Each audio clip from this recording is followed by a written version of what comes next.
Okay, thanks and welcome everyone to the City of Pembroke Pines City Commission meeting of Wednesday, November 6, 2024. Madam Clerk, would you please call the roll? Vice Mayor Good. Here. Commissioner Hernandez. Here. Commissioner Rodriguez. Here. Commissioner Schwartz. Here. Mayor Castillo. Here. City Manager Dodge. Here. City Attorney Gorin. I'm here. We have a quorum. Thank you very much. Ladies and gentlemen, today we have Camila Gomez from Rising Stars. She is a sophomore at Broward College. She's studying marketing, and she has sung for us many times. And today she will honor us by leading us in the pledge. And please remain standing for her performance of the national anthem. Please rise. Camila, whenever you're ready.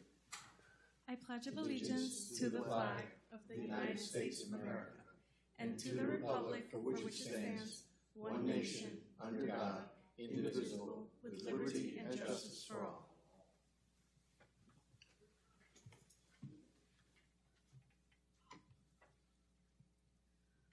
Oh, say, can you see by the dawn's early light what so proudly we hailed at the twilight's last gleaming, whose broad stripes and bright stars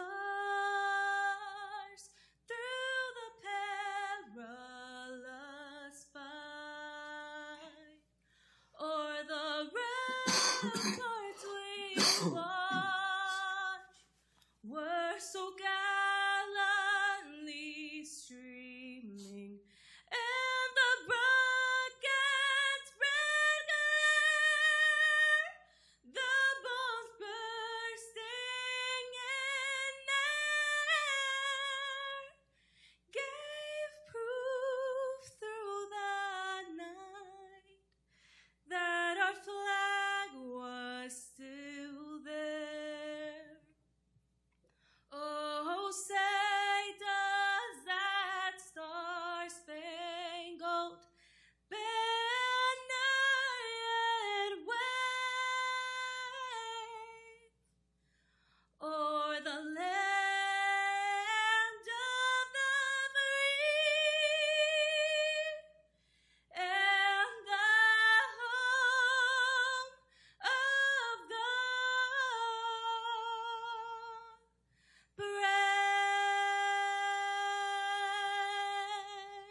Wow. Thank you so much. Thank you, Camila Gomez from Rising Stars. What a wonderful, wonderful job. Items to be pulled from the agenda? We have none, Mayor. Okay. We'll go to presentations then.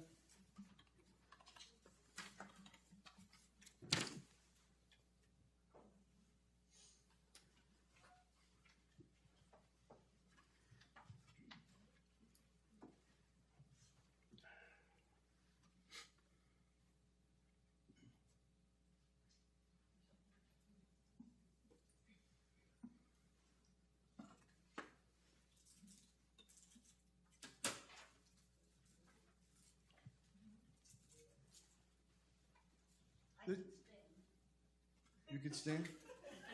You can sit. You can stand. Would you like to stand with me?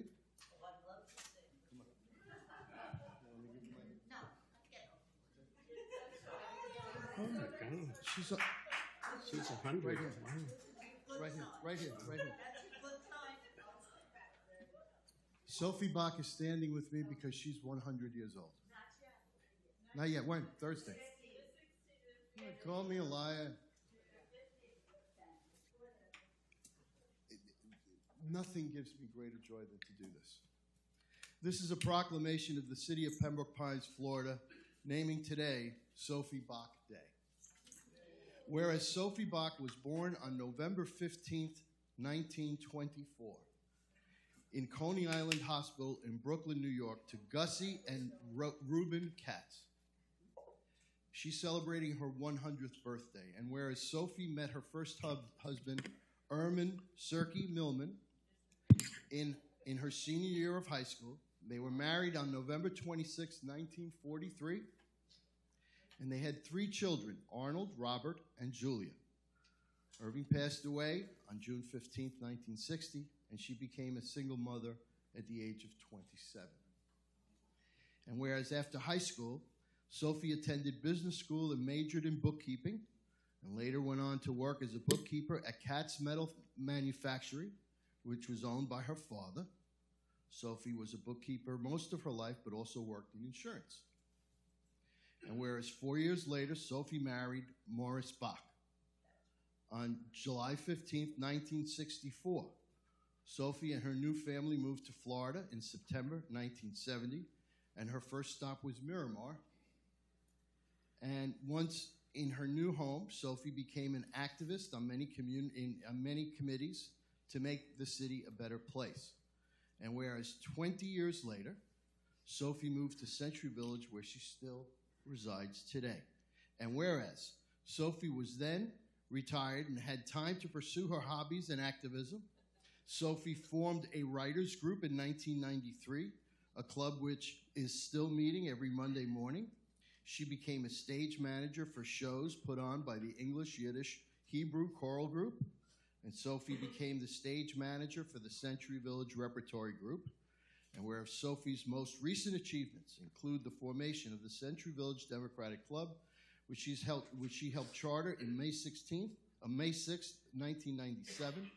Sophie served as its first treasurer, first vice president, and for the past 20 years as president of the Century Village Democratic Club. And whereas Sophie was widowed again in 2003, but continues her work to this day. And whereas in 2021, she received the Obama Roosevelt Legacy Tribute for being a legend in Broward politics. She was, did you know that? I didn't realize that was. That's why I gave it to you. So, and she was also recognized in October 2022 as the Century Village Democratic Club President of the Year by the Broward Democratic Senior Caucus. Now, therefore, I, Angelo Castillo, Mayor of the City of Pembroke Pines, along with the City Commission, do hereby proclaim November 15, 2024, as Sophie Bach Day in the City of Pembroke Pines on the occasion of our 100th birthday, with sincere congratulations and best wishes for reaching this significant milestone, and in gratitude for all she has done for the City of Pembroke Pines. Congratulations. You did all those things.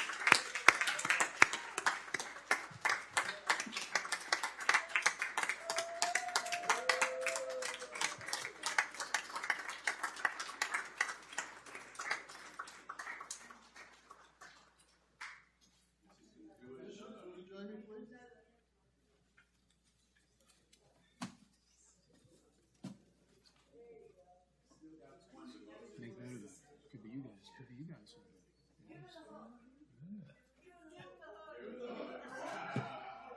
We're going to get 3 minutes.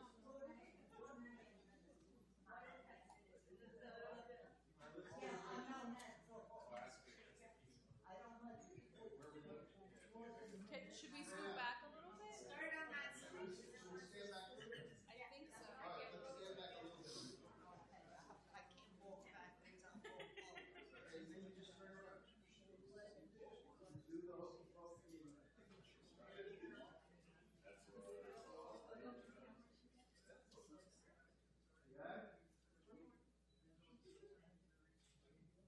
Congratulations.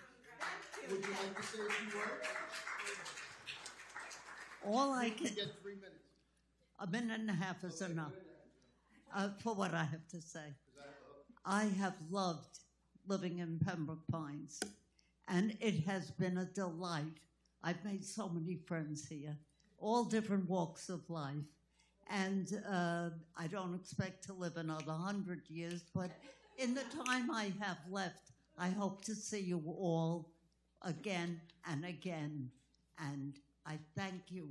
I thank you for this tribute. I don't know what I did to deserve it, but I'll accept it. Thank you.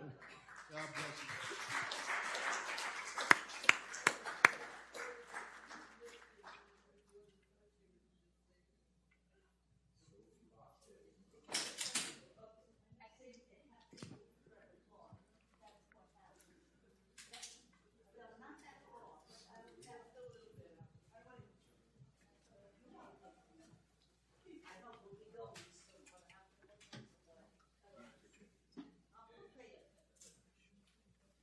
That was a lot of fun.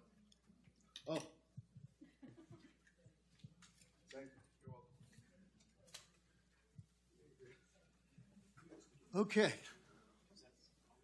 Let me also take a moment of personal privilege to congratulate our colleague, Michael Hernandez, on his election. It was a hard-fought campaign, and you won decisively. And I'm very, very proud to call you a colleague, and glad that in addition to being an elected official, now you're a really elected official. So congratulations, and we look forward to swearing you in, I guess, at our next meeting, but hopefully it'll all be certified by then. Hopefully. Congratulations also to the other winners in yesterday's election, and even to those who offered themselves up for public service and didn't get the most votes. Everyone should be respected for their willingness to serve our country, our state, our county, our city. And it's no easy thing to do. And sometimes the candidate that we support wins, and sometimes the candidate that we support does not. But at all times, we have the dignity to move forward and to wish everyone well and to move on with this great experiment we call America. So congratulations to all of them as well. Items to be pulled from the agenda has been read. We're going to go directly to public. No, wait a second. There's another presentation. Anya Ayer, chair of the Broward Sierra Group. Is she here? Would you please come forward? I know that you have a presentation to offer regarding Broward Green Schools campaign. The junior team is a group of high school students working to preserve the environment through advocacy, outreach, and education. There's a button there that says speak. If you'll press it, and I'll know that it's on because it's red. You're on. May we open the slideshow, please? Please.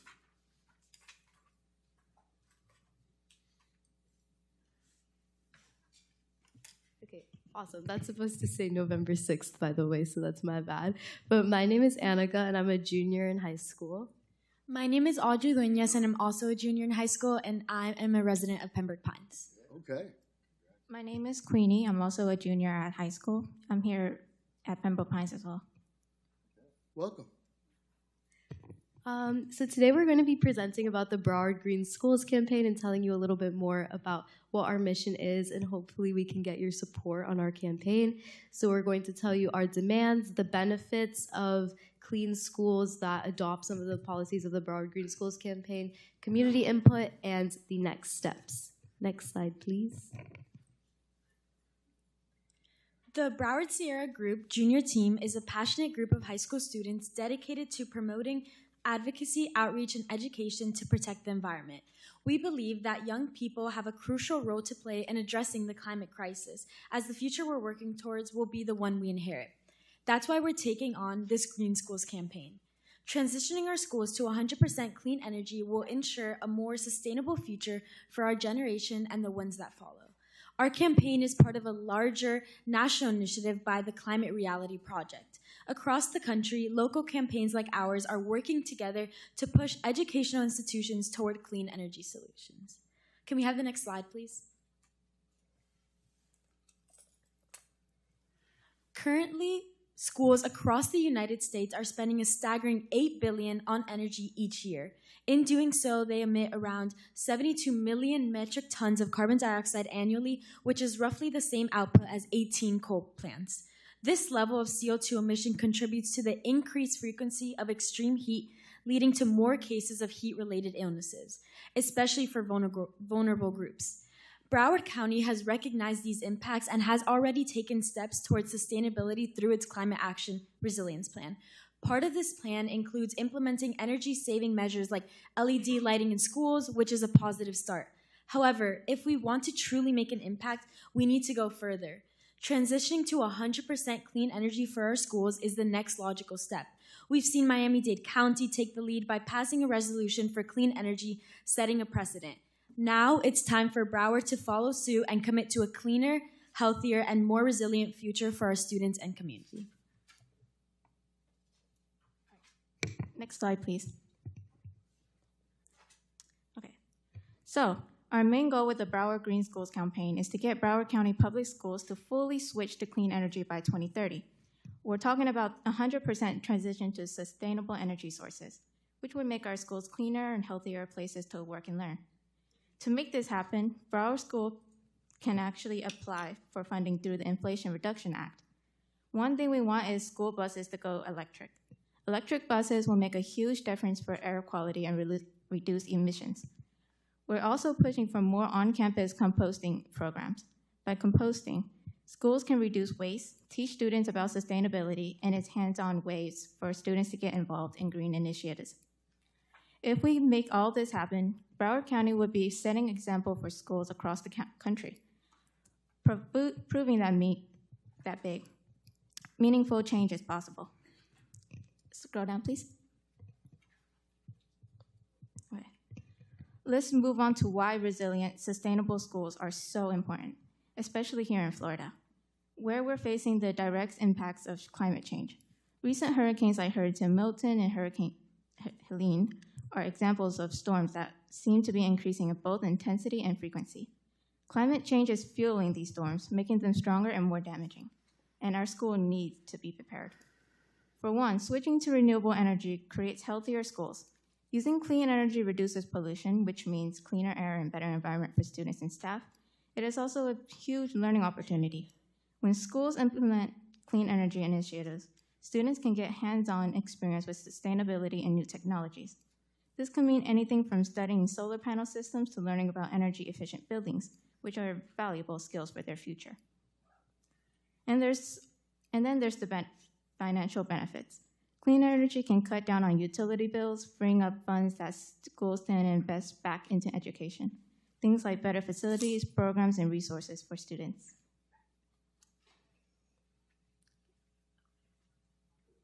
Sorry, can you go back down to community input? Thank you. Our campaign has already been endorsed by Representative Robin Bartleman, Representative Michael Gottlieb, Mayor Joy Cooper, Mayor Sandra Wells, Mayor Mike Ryan, Commissioner Nancy Meteor-Bowen, Commissioner Adelma Quintana, Commissioner Jennifer Andreu, and Commissioner Melissa Dunn. These are some testimonials of some of the representatives that endorse our campaign. Those same efforts can be addressed at the Broward County School District level and towards a successful conclusion. As a matter of fact, I would challenge all of the other mayors in Broward County to assist our students with the Green Schools campaign. This is a quote by Sandra Wells. Our schools are one of the most important keys to clean energy for two reasons. First, the vast quantities of energy they consume dwarfs nearly anything else in the county. Second, teaching our students how to use and promote clean energy as kids will have a huge ripple effect as they grow up and can impact other areas and industries. And this is a quote from Nancy Fry, who's a PTA member. If high school students are interested in working on this campaign with us, feel free to reach out. Anyone can scan our QR code and show our support and share the link with any other people who may be interested. Yes, so if you're interested in supporting our campaign, the QR code is right there. All you have to do is take your phone, open the camera app and scan it. And we need support from all community members, whether you're a teacher, a parent, or student, it doesn't matter. You're living in Broward County, you're paying taxes, so your voice is important and your opinion is important. So we would love to have your support. And then next slide, please. So what we're asking from the commission is we are planning on presenting to the Broward County Commission and to their Green Advisory Council that's part of their school programs. And so we need the support of different cities that are, have a say in what these schools do. And so we were hoping that you would be willing to write a formal letter of support or some sort of proclamation showing your support. And also, as Commissioner Rodriguez told us, a lot of the schools in Pembroke Pines are charter schools. So if there's any way we could be connected with their principals, since they're not part of the Broward County Public Schools affiliation, if there's any way we can get into contact with them about this Green Schools campaign, that's definitely a next step for us as well. And just sharing the QR code that we showed on the last slide with anyone that you know. So that's it. And if you have any questions, we will take them. I want to say how impressed I am with Thank you. with your project, and I just want to thank Commissioner Hernandez Commissioner Rodriguez for everything that she's doing to sort of sponsor this. I know that she's taking the lead on this in the city of Pembroke Pines, and I think it's fantastic that she's doing it. And Yes, she gave us a lot of great advice. she gives very good advice. And I know that that we will be successful in partnering with you. And commissioners, Vice Mayor? No, thank you, Mr. Mayor. I just want to say that, standing here and presenting, you certainly show us what your future is all about. And we are very, very blessed that we have you in our future. So we certainly support you. We support Commissioner Rodriguez.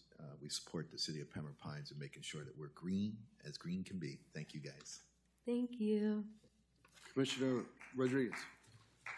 I just want to say thank you, guys. I think we're echoing the future will be all right. These girls obviously have a lot to take on, but I really appreciate you guys bringing this. I would really appreciate if staff can kind of coordinate for you guys to present and connect a little bit further and get into the weeds, into the details of this with our charter school principals. Yep. One of them here today, so maybe grab some numbers. But I look forward to working with you guys and really pushing this forward within at least where we can control it in our charter schools. And, aside from what we can actually do, making sure that we're advocating with the school board and the Broward County Commission as well. And I just sent you the number for our newest school board member, Rebecca Thompson, and I think that should be a great contact for you guys to reach out to either personally or when she gets onto the board a little bit further on. Mm-hmm. And we're also working on getting Debbie Hickson's support for this, since she's a big environmentalist. So hopefully they're also in agreement. I don't want to speak for them, but I would assume, I would hope that they are agreeing with you guys. So anything, feel free to reach out personally. Annika has my contact information, and we'll help you guys get coordinated. Thank you. And if anyone wants a flyer with the QR code, I can bring it to them. So thank you for letting us present. Commissioner. Thank you so anyone much. else? Commissioner Schwartz? Ladies, it's so refreshing. Public speaking is hard, and you guys did great. So kudos to you. The city of Pembroke Pines has been environmentally friendly for many, many years, from rain barrels to green buildings that you're in today. I will tell you that you wouldn't remember this, but I've been here for 35 years, and I don't recall an October where we weren't able to open up our windows and enjoy a cool breeze while watching a football game. Yeah. This is the first October I can't remember having the opportunity to open up a window and have the breeze go through the house. I also don't recall an October where we never hit 60 degrees at night. So it's been 130 years since Mount Fuji didn't have snow on the top of it at this time, and we have a Category 3 hurricane hitting Cuba as we speak. Mm-hmm. So we certainly have a lot to do, but I know our future is bright because you guys are leading the charge, so thank you. Thank you. Thank you so much. Thank you. Commissioner Hernandez? I didn't have anything to add. I'll just be as supportive as possible, and thanks to Commissioner Rodriguez. Okay, thank you very much. Wonderful presentation. I have a request from the public to speak. Javier Fernandez, are you here?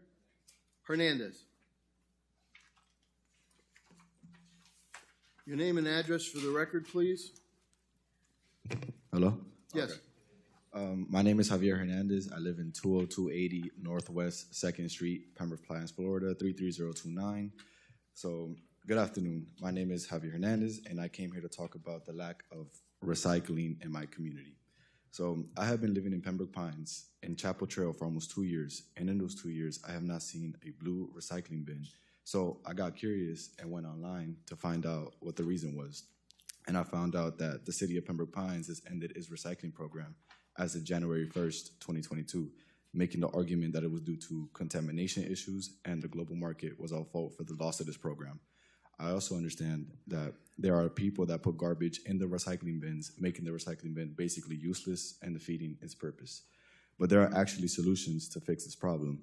One solution can be that we can partner with local businesses and help help raise awareness to support the recycling initiative by providing recycling bins in their locations while promoting that we should recycle at the same time. We can also do volunteer programs which can engage local residents in community cleanup events, and by doing that, it can also raise awareness to recycling. Thank you for your time. That's all I have to say. Please hold on. Mr. Dodge, you want to talk to us about recycling and where we're at with that matter? Yes, we, excuse me, we are in the process of reinstituting recycling in the city. We're working on something that we will bring back to the commission for their consideration. Okay. All right, thank you. You're welcome. I want to thank you very much for coming forward with that. That's something that we all care very, very deeply about. So thank you. Okay. Commissioner audit report. None, Mayor. Appeals of the Board of Adjustment. None, Mayor. Board appointments. We have one. Yes, I am happy to appoint alternate member Hanif Murray to the Education Advisory Board. And is she here? Is here, excuse me. Excuse me. Pardon me today. I'm not feeling very, very well. Please come forward. It's just a cold. But if you want to say hello, it's my honor to appoint you. Please, there's a button there that says speak. Go ahead. You're on. Now you took it off. Now you're on. Hello? Yes, sir. Hi, my name is Hanif Mori, and here this evening because I'm accepting the appointment to the Education Advisory Committee Board. Tell us a little bit about your background. My background, presently I work in the health ministry. I work at the Memorial Hospital. Thank you. South on Washington Street. I work as a clinical engineer. Right now I am working with the patient equipment. We take care of all the patient equipment. I work also in Joe DiMaggio and Memorial Regional Hospital. I have a background in public health. I was a public health inspector, or I'm still a public health inspector because I went through the training, so I'm still a public health, but that was quite a while ago. I spent 9 years in public health, and I'm now 17 years with the Memorial Healthcare System, working as an engineer. I have education in biomedical engineering, electrical engineering, electronics engineering. I also have educational qualification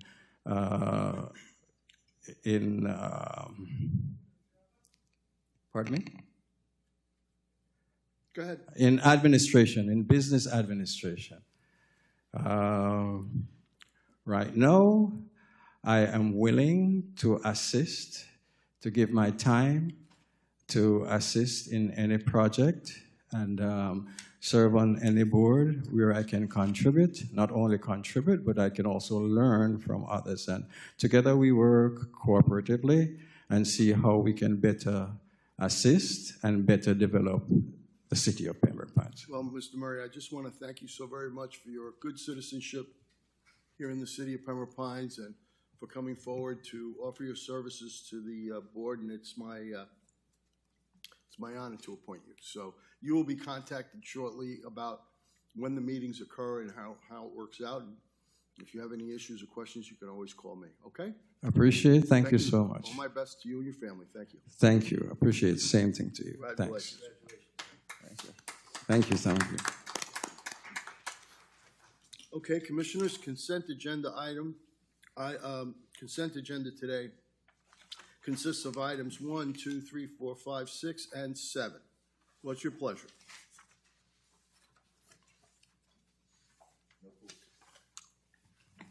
Any pulls? I see no pulls. Is there a motion, please? Motion to approve consent A agenda. motion by Commissioner Rodriguez. Is there a second? Second. Second by Commissioner Hernandez. Any discussion on the board? Hearing none. Any from the public on the consent agenda? Hearing none. All those in favor say aye. Any opposed? Motion carries unanimously. That brings us to item number 8. City Attorney. Thank you, Mayor and Commission. Item number 8, and there are several which follow, which are referendum issues and items that are on for second reading. Item 8 is a motion to adopt proposed ordinance number 2024-16 on second and final reading with a public hearing, Mr. Mayor. It's an ordinance of the City of Pembroke Pines, Florida, submitting to referendum amendments to the Charter of the City of Pembroke Pines at Article 4 entitled Administration, and in particular amending Section 4.03 referenced as Acting City Manager, end of quote, pertaining to appointment and removal of Acting City Manager, providing that this ordinance, when adopted, shall be submitted to the qualified electors of the City of Pembroke Pines in a special election to be conducted with the March 11, 2025 municipal election, and it shall become effective as provided for by law, providing for the advertising of the referendum election, providing for codification, providing for conflict severability, and providing for an effective date. Item number 8 on the floor for public hearing. Item 8. Thank you, Mayor and Commission. Is there a motion on number 8? Moved by the Vice Mayor. Is there a second? I'll second. Seconded by Commissioner Hernandez. Any discussion on this item? Yes, Mayor. Yes, Commissioner Schwartz. I'd like to restate my comments from first reading. That's all. Okay. Anything else? Madam Clerk, will you call the roll, please? Vice Mayor Good, Yes. Commissioner Hernandez, Yes. Commissioner Rodriguez, Yes. Commissioner Schwartz, No. Mayor Castillo, Yes. By your vote, that item will go to the public on in March. Thank you, Mayor. The permanent number for Number item 9. number 8 is 2031 for the permanent record. Next item, item number 9, Mr. Mayor. Thank you very much. Number 9, please. Thank you, Mayor and Commission. This is a motion to adopt proposed ordinance number 2024-17 on second and final reading with a public hearing. It is a proposed ordinance of the City of Pembroke Pines, Florida, submitting housekeeping amendments to the Charter of the City of Pembroke Pines, Florida, amending Article 3 as Legislature, Section 3.09 as to prohibitions, amending Article 4, Administration, Section 4.04, Powers and Duties of the City Manager, Section 4.05, City Clerk, Deputy City Clerk, Section 4.07, City Attorney, Section 4.12, Procurement, Section 4.13, Commission Auditor, amending Article 5 as to Budget, Section 5.06, when contracts and expenditures prohibited, amending Article 6, Initiative and Referendum, Section 6.02, Commencement of Proceedings, Section 6.03, Petitions, Section 6.04, Procedure for Filing, amending Article 8, entitled General Limitations, Section 8.05, Conflicting Charter Amendments, and amending Article 9, Transition Schedule, Section 9.02 as to ordinances preserved, providing for codification, providing for conflict severability, and providing for an effective date. Item number 9 on the floor for consideration, Mayor. Thank you. So moved, Mr. Mayor. Move by the Vice Mayor. Is there a second? Second by Commissioner Rodriguez. Any discussion? Hearing none. Any from the public? Seeing none. Clerk will call the roll. Vice Mayor Good, Yes. Commissioner Rodriguez, Yes. Commissioner Schwartz, Yes. Commissioner Hernandez, Yes. Mayor Castillo. Yes, and by your vote, this item is adopted. And for the record, Mayor and Commission, the permanent number for this item, which will not be submitted to the referendum to the voters, is number 9 is 2032 for the record. Thank you, Mayor. Thank you very much. Number 10, City Attorney. Thank you, Mayor and Commission. Number 10. And next up is a motion to adopt proposed ordinance number 2024-18 on second and final reading with a public hearing. It's proposed ordinance 2024-18, which is a City of Pembroke Pines proposed ordinance submitting to referendum amendments to the Charter of the City of Pembroke Pines at Article 4 entitled Administration, and in particular amending Section 4.01 City Manager to expand city manager duties, providing that this ordinance, when adopted, shall be submitted to the qualified electors of the City of Pembroke Pines in a special election to be conducted with the March 11, 2025 municipal election, and it shall become effective as provided for by law, providing for the advertisement of the referendum election, providing for codification, conflict severability, and providing for an effective date. Item number 10 on the floor for consideration for the public hearing. Thank you, Mayor. So moved, Mr. Mayor. Moved by the Vice Mayor. Is there a second? Second by Commissioner Rodriguez. Any discussion? Yes. Commissioner Schwartz. I'd like to restate my comments from first reading. Okay, thank you. Any further comments from the dais? Any from the public? Seeing none. Clerk will call the roll, please. Vice Mayor Good, Yes. Commissioner Rodriguez, Yes. Commissioner Schwartz, No. Commissioner Hernandez, Yes. Mayor Castillo, Yes, and by your vote, this item will go to the public in March election. Thank you very much. Mayor and Commissioner, permanent number for the record is 2033. Next up is number 11 with your permission. Yes, sir. Thank you, Mayor. Number 11 is motion to adopt proposed ordinance number 2024-19 on second and final reading with a public hearing as provided for by law. It is proposed ordinance number 2024-19, which is ordinance of the City of Pembroke Pines, Florida, submitting to referendum amendments to the city charter of the City of Pembroke Pines, Florida at Article 4 entitled Administration, and in particular amending Section 4.02 referencing city manager, appointment, removal, compensation pertaining to appointment and removal of future city managers, and providing that this ordinance, when adopted, shall be submitted to the qualified electors of the City of Pembroke Pines, Florida, in a special election to be conducted with the March 11, 2025 municipal election, and it shall become effective as provided for by law. Providing for the advertising of the referendum election, providing for codification, providing for conflicts, providing for severability, and finally providing for an effective date with a public hearing. Thank you, Mayor and the Commission. Item number 11 on the floor for consideration. Thank you, Mayor. So moved, Mr. Mayor. Moved by the Vice Mayor. Is there a second? I'll second it. Second by Commissioner Hernandez. Any discussion? Yes. Commissioner Rodriguez. So I think I had brought this point up last time that I thought my perspective on it was I'm definitely okay with moving from 4/5 down to 3/5. I did have a question on the use of the word future manager, just on moral grounds and understanding of kind of how I want to move forward on how we bring these kinds of ordinances and laws forward, is that I don't believe laws should be made to the exception of one particular person. However, I understand that because of, I spoke to our city attorney about it, it has to do with the contract. So I just want to kind of on record, Sam, if you can explain that a little bit further, I'd really appreciate it. May I respond, Mayor? Yes. Thank you. You'll note in the ordinance, as the discussion evolved on the dais with the Mayor and Commission, the effective date provision is very specific. And what the effective date tells us is that the ordinance shall take effect immediately upon adoption by the City Commission and signature by the Mayor, and shall be submitted to referendum as set forth herein, provided, however, that should the referendum be approved by the charter amendment, should be approved, the charter amendment shall not apply to the current city manager. We listened to the discussion and the dialogue on the dais. This provision basically says that if this ordinance is adopted tonight, it will be submitted to referendum among others that were considered for this evening. But its actual legal effective date would not have an impact legally upon the city manager currently sitting to my left. You may remember that the city manager has a contract with the city, an employment agreement that was signed some number of years ago. It makes direct reference to the city charter, and the city charter makes reference to the 4/5 vote count that's currently being considered for modification, but for the exception that would apply to him. And that was the reason we had our conversation on this afternoon, and we tried to protect and preserve that option within the ordinance. Yeah, I mean, and obviously with no disrespect, Mr. Josh has been really gracious and very good to the city and to myself personally. I just kind of, on a moral standpoint, do not necessarily like that future and the exception for one person, but I understand contractually it's what kind of needs to be done. But I just kind of wanted to put that on record. What? Commissioner, if you want to make an amendment to the language, you're entitled to make an amendment to the language. You have to make the amendment, and it has to be seconded, and then it goes to vote. But would that be of breaching Anyone? Contract? City attorney, would Mr. that Mayor, breach the contract? the city has an agreement with the city manager for his employment. It's a very basic document approved by the previous commission, currently binding and effective legally. The agreement makes express reference to the city's charter, and in connection with hiring and firing, it makes reference to that section as well.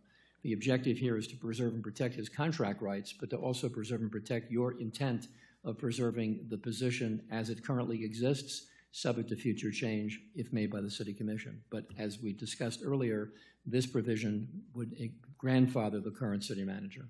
My question is the commissioner legally prohibited from making an amendment to 3/5? She's not legally prohibited. The answer is that you're recognizing that the agreement embraces the charter, and the intention is to I don't think anyone here wants to violate it. or to in any way, shape, or form like anyone here wants to violate a contract. Correct. But if commissioner wants to make an amendment, let's separate the issues. Commissioner is asking whether she has the legal authority to make an amendment. Does she have the legal authority to make an amendment to 3/5? The answer is that she can make that she can support the item if it's before the commission for consideration. The qualifying point that she raised was the issue of the contract itself and what it protects. This change would change that, and the manager has not agreed to change that in his contract. The end result is that this provision, when read with the contract, is read consistently and would permit him to stay in position, subject to your review in the future. Commissioner, it's up to you. I would like to make the amendment then. You'd like to make, please be clear. I'd like to make the amendment that it would strike the word, would it be current? Or Say again. future? Whatever the It would word. just be city attorney, are you familiar with, are you clear on what language she's? I want to make it clear to make sure that the rights of the person to my left are protected, consistent with your Yes. previous direction. Okay, I'd like to make the amendment then. Are you clear on what the amendment would be, Mr. City Attorney? The answer is that the following, that I want to make it very clear. If this item is adopted as prepared, it would reduce the vote count from a 4/5 vote to a 3/5 vote to hire and to fire. Right. This provision in this ordinance is prospective in nature as to the current city manager. Right. His contract speaks about the charter, and the charter speaks about a 4/5 vote to fire. So No one's interested in violating his charter. Correct. Is his contract. my legal suggestion would be to allow Section 9 to remain legally as is, to preserve that right and to also not to breach the contract. Okay, but she's making a motion. Yes. Are you clear on what motion she wishes to make? I'm going to become more clear about it. The end result is that if you strike this provision, if you strike this section of the contract, it could be argued that the Breach. I would choose not to breach Mr. Dodge's contract. Now, absent his agreement to change his contract to a lesser vote, the charter and the contract would be at variance. I think this is becoming a confused conversation.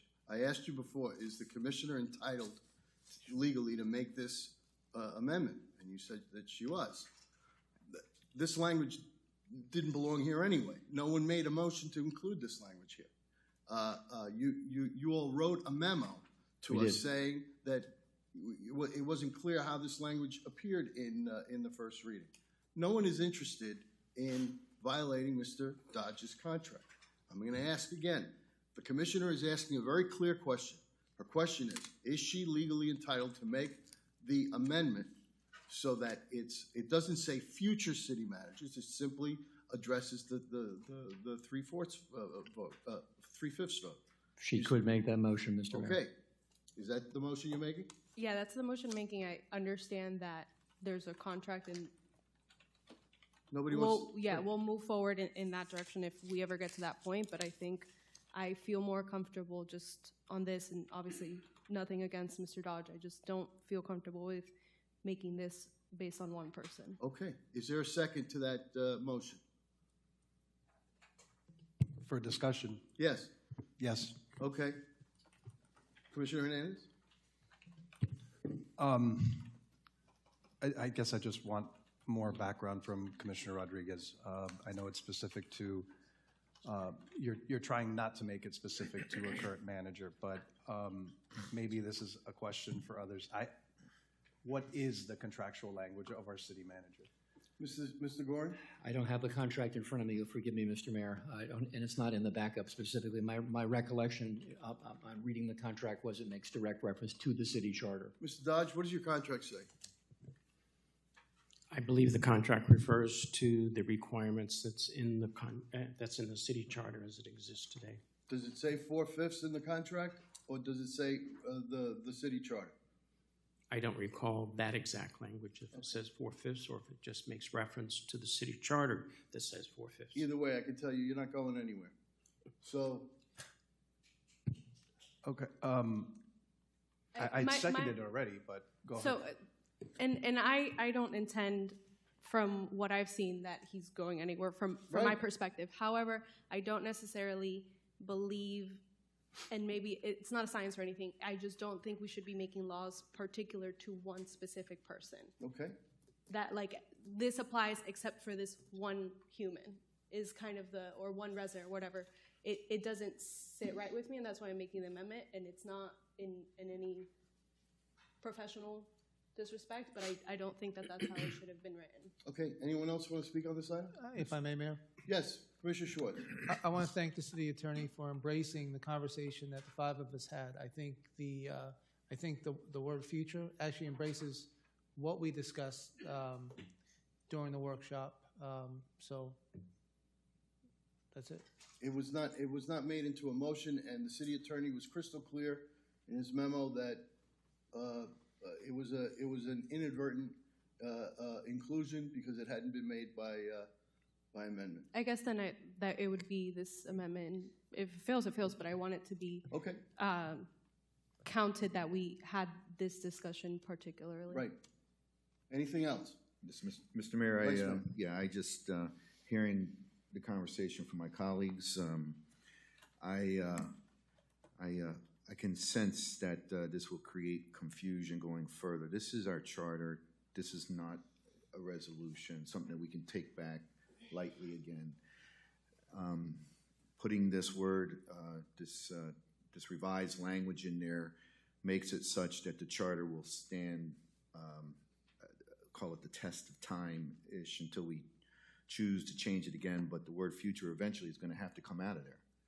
So later or now, it's right, because I could see later on some future city manager saying, no, that applies to me too. It's for a future manager. No, yeah. I'm just saying it could say, well, you're talking about future for me. Mm-hmm. I'm just speaking to the confusion that it creates. It's in the charter. We have some very talented legal advisors and things like that. So I think the best thing to do is, as Commissioner Rodriguez is alluding to, is let's just make it clean, and we all know where we stand with the current city manager. So I don't think that changes his position any. And if there is a situation that he has a challenge, then he has the challenge. I don't think we're going there. I want to thank you, thank Vice Mayor, because you clarified a lot for me. I had seconded it to discuss That did make more sense. I'm sorry. No. You did a great job. You added another layer. So I was prepared to just have a discussion. I wasn't sure how I was going to vote. I got it now. Okay. Any further discussion? Mr. Mayor? Mayor, quickly. Yes, Mr. Gorin. Just quickly, the provisions of Section 9, which is the effective date provision, which is the grandfather in discussion, if the commission were to take action on Commissioner Rodriguez's recommendation, there is some language in the actual ballot question at Section 4 that says, shall the charter be amended to provide for the appointment or removal of the future city manager by 3/5 vote? We'd have to make a conforming change if the motion passes to amend. Yes. I mean, I honestly, I don't know how that language got in there. No one made the motion, so it's going to have to be. I'm assuming that Commissioner Rodriguez, your language applies to any item that talks about this future stuff, right? Yes. Okay, and that's what the second calls for, as well. Yes. Okay. And Mayor, if you will, the motion's better called it's a motion conforming the document as well, which if passed, we'd have to conform it. What do you want to call it? Well, it's a motion to delete that section of Section 9 as requested by Commissioner Rodriguez, and to then conform that change in the actual ballot question. That's correct. Yes, sir. Thank you. Mayor. Yes. The Charter Review Board that was appointed by the commission deliberated this section of our charter at length for on more than one meeting, summarized by the summary sent to the commission. The language that is being proposed by this dais, while legally doable, goes against the advice and counsel and recommendation of the citizens of our city. I'll be voting no. I have to tell you that that's incorrect. Tell me why. No, I think you're going to vote no. That part I believe. Yeah. But that's incorrect. The Charter Board chose to be silent on the question. No, sir. I didn't see that in the No, report. sir. Take a look at the meeting in April. Take a look at the meeting in May. No, I'm take talking a look about at the their meeting report. in June. Hold on. Take a look. No, actual minutes, because when we had our workshop, if I may, sir. Hold on. They presented us with a report. Oh, okay. They also this matter wasn't discussed in the report. Sir, when we had our workshop back in May, Right. okay, when I thought this was going to be the November ballot, but in May, I encouraged the commission to read the minutes of where the board was for each meeting. As a matter of fact, Mr. Bonilla provided a link for all of those minutes. Yes, he did. Okay, in all of those transcribed minutes, there was deliberation on this particular subject. Okay. Now, they had to make a motion to not include it in the recommendations. And that's why it wasn't in the report. That's why it wasn't in the report. But they did take a motion. They took a motion to leave it as is at 4/5. And yet, even if they had asked pretty please for it, this commission has the authority to. That is true, but I just want to say state on the record, right?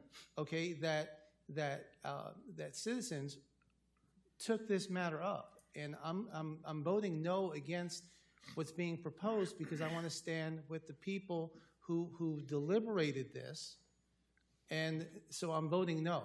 Well, you can stand with those people, and we'll stand with the other people.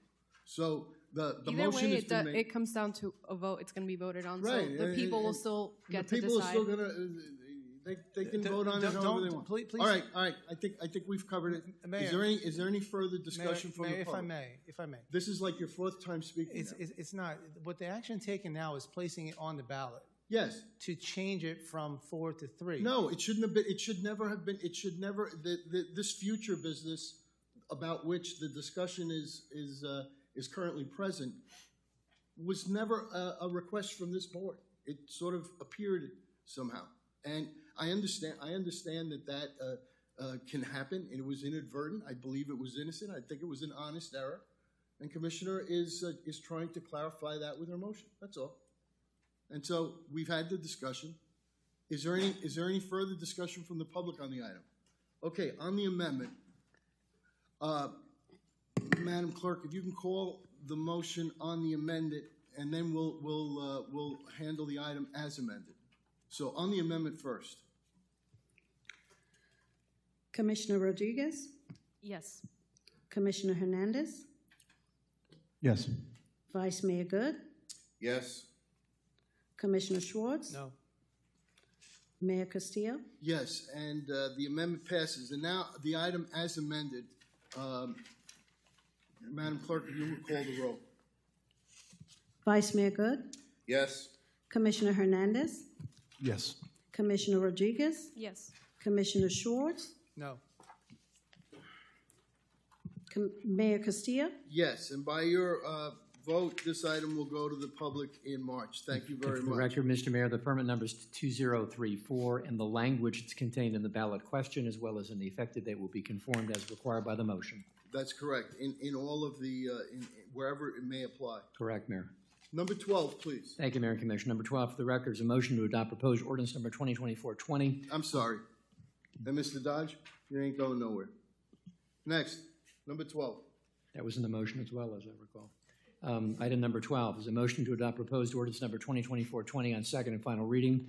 It is an ordinance of the City of Pembroke Pines, Florida, submitting to referendum amendments to the Charter of the City of Pembroke Pines at Article 4 entitled Administration, and in particular amending Section 4.03 referenced as Acting City Manager, pertaining to appointment of Acting City Manager during absence or incapacity, providing that this ordinance, when adopted, shall be submitted to the qualified electors of the City of Pembroke Pines in a special election to be conducted with the March 11, 2025 municipal election, and it shall become effective as provided for by law, providing for the advertising of the referendum election, providing for codification, providing for conflict severability, and providing for an effective date. Item number 12 on the floor for consideration. Is there a motion? So moved, Mr. Mayor. Moved by the Vice Mayor. Is there a second? Second by Commissioner Hernandez. Any discussion? Yes, ma'am. Yes. I'm going to restate my comments from first reading. Yes, sir. Thank you very much. Any from the public? Seeing none. Madam Clerk, will you call the roll at number 12?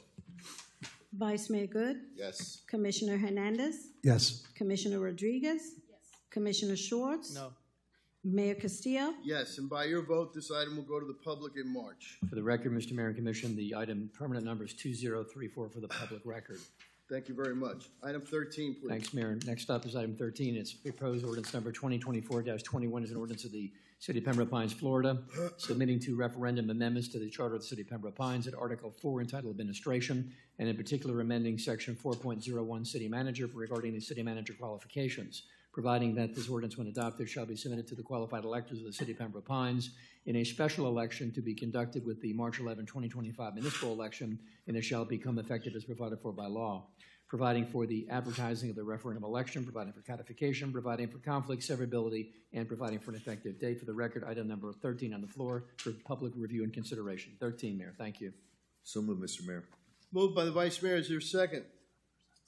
Second by Commissioner Rodriguez. Any discussion? Yes, Mayor. Yes, Commissioner Schwartz. I'd like to restate my comments from first reading. Thank you, sir. Any other comments from the dais? Seeing none. Any from the public? Seeing none. Madam Clerk, please call the roll on number 13. Vice Mayor Good, Yes. Commissioner Rodriguez, Yes. Commissioner Schwartz, No. Commissioner Hernandez, Yes. Mayor Castillo. Yes, and by your vote, this item will go to the public on the ballot in March. Item 14. Thank you. For the record, this item number 13 is number 2036. 2036. Thank you, Mayor and Commissioner. Number 14 on the record is a motion to adopt proposed ordinance number 2024-22 on second and final reading with a public hearing. It is, for the record, the following. It's an ordinance of the City of Pembroke Pines, Florida, submitting to referendum amendments to the Charter of the City of Pembroke Pines at Article 4 entitled Administration, in particular amending Section 4.02 City Manager Appointment, Removal, and Compensation pertaining to removal of the hearing process for the removal of the city manager, providing that this ordinance, when adopted, shall be submitted to the qualified electors of the City of Pembroke Pines in a special election to be conducted with the March 11, 2025 municipal election, and it shall become effective as provided for by law, providing for the advertising of the referendum election, providing for codification, providing for conflict severability, and providing for an effective date. Number 14 on the record, on the floor for consideration, public hearing. Thank you, Mayor. Number 14. So moved, Mr. Mayor. Moved by the Vice Mayor. Is there a second? Second by Commissioner Hernandez. Any discussion? Yes, Mayor. Yes, Commissioner Schwartz. I'd like to restate my comments from first reading. Thank you very much. Any further discussion? Any from the public? Seeing none. Madam Clerk, will you please call the roll? Vice 14. Mayor, Yes. Vice Mayor Good, Yes. Commissioner Hernandez, Yes. Commissioner Schwartz, No. Commissioner Rodriguez, Yes. Mayor Castillo. Yes, and by your vote, this item will go to the public in March on the ballot. And for the record, Mayor and Commission, the number is number 2037. That's the permanent number. Next up is number 15.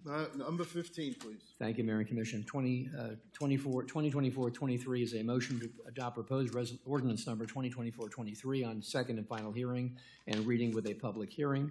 It is an ordinance of the City of Pembroke Pines, Florida, submitting to referendum amendments to the Charter of the City of Pembroke Pines, and in particular, at Article 3 entitled Legislature, and in particular, amending Section 3.11 vacancies, forfeiture of office, filling of vacancies, providing that this ordinance, when adopted, shall be submitted to the qualified electors of the City of Pembroke Pines in a special election to be conducted with the March 11, 2025 municipal election, and it shall become effective as provided for by law, providing for the advertising of the referendum election, providing for codification, providing for conflict severability, and providing for an effective date. Number 15 on the floor for consideration. That's 2024-23. Thank you, Mayor and Commission.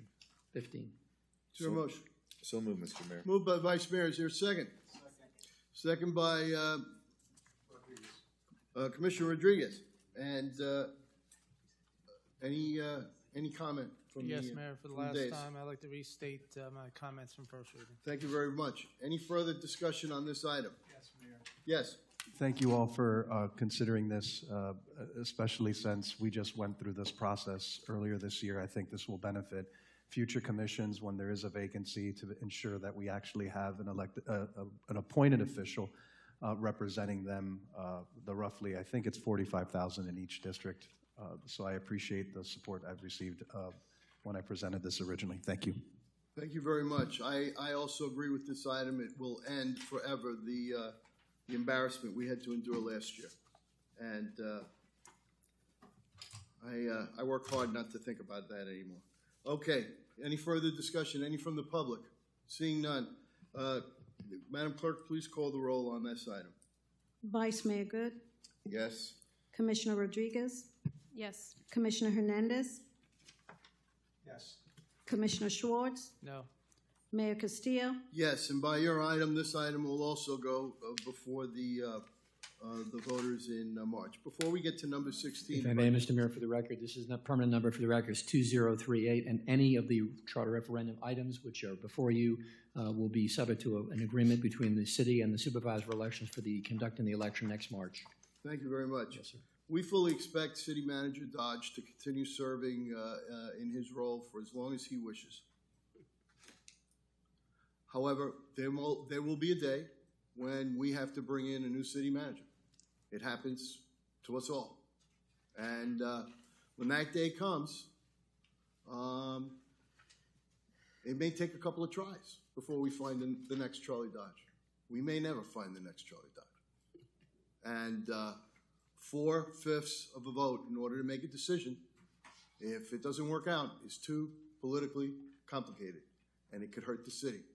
And so this has nothing to do with our current city manager, who we respect tremendously and think of in only fond and glowing and respectful terms. This has to do with business for the people of the city, and this makes the charter better. And that's the answer that's going to be given. If anyone should dare to say that this is about some covert action in order to get rid of the city manager, that person is a bold-faced liar, because that's not what this is about. The opposite is true. So I just wanted to make that clear, and I wanted to make sure that it was placed on the on the record, on video, on live TV, so that you all can hear it. This has nothing to do at all with City Manager Charles F. Dodge. This has to do with business here in Pembroke Pines. In the fullness of time, it will be seen as a smart thing that we did to protect the city's best interests. Mayor? And that's my view on it. Yes? Our charter has provision for 3/5 for interim currently. Upon the will of the voters, the permanent hiring or firing may or may not be 3/5 or 4/5, depending on the outcome of the election. Mr. City Attorney? Yes, sir. You care to comment on Commissioner's legal analysis? Interim is 3/5, is what I said. If that's what the charter says, that is what the charter says. The current proposal on the ordinance relates to the city manager himself, which is the conversion from a 4/5 vote to a 3/5 vote to hire and to terminate as well. Okay. All right. So thanks again. All right. Item number 16. Thank you, Mayor and Commission. And this is a substitute on the dais this evening, which was provided for under the 48-hour rule by the city clerk. It's a motion to pass proposed ordinance number 2024-25 on first reading. It is an ordinance of the City Commission of the City of Pembroke Pines, Florida, on first reading, approving and authorizing, the proper city officials to execute the Second Amendment to the agreement to enter into a sublease with HG Pines LLC, providing for conflicts, severability, and providing for an effective date, with a second and final reading to be conducted on November the 20th in these chambers. Is there a motion? Is there a motion? I'll move it. Moved by Commissioner Hernandez. Is there a second? Second. Seconded by Commissioner Rodriguez. Any discussion? Mayor, if the city manager can provide some light on this item, please. Mayor, if I can try to respond on behalf of the manager and behalf of administration, this item simply extends the inspection period in the relationship between the city and Hayden Glade, which is the contracting party, or HG Pines. Any reference to financing is being deferred for further review during the 60-day period as requested by both parties, so that the items that could be considered would be considered between now and then. So again, the substitute amendment on the dais submitted to the members on the commission dais only provides solely for a 60-day extension for the purposes of inspection by the sub-lessee, HG Pines, better known as Hayden Glade, and that is what the item does as required by the ordinance. And city attorney, relating to which property now? This regards the Pines Place, the transaction between the city and the potential subleasing of the building, which includes the essential sale of the building itself currently. Yeah, thank you. If the backup, Madam, through the city manager and Madam Clerk, if we can get a little bit more backup as far as property, it only mentions the extension, but it doesn't refer back to the original in the backup online so that folks just don't know. I need to have that on the record. Thank you. Without objection? Just to be sure, there should not be an objection actually legally, but at the end of the day, the only thing that the ordinance does and the only thing this amendment does is it extends the inspection. It does not provide for secondary financing, does not subjugate or subordinate the city's position. That's very important for the record. No, So thank understood. you. Just circling back to exactly what it is and what property we're Understood. speaking of. Thank you, Mr. Mayor. Okay. Anything further? Yes, Mr. Mayor, I'm sorry. Vice Mayor. Yeah, I'm,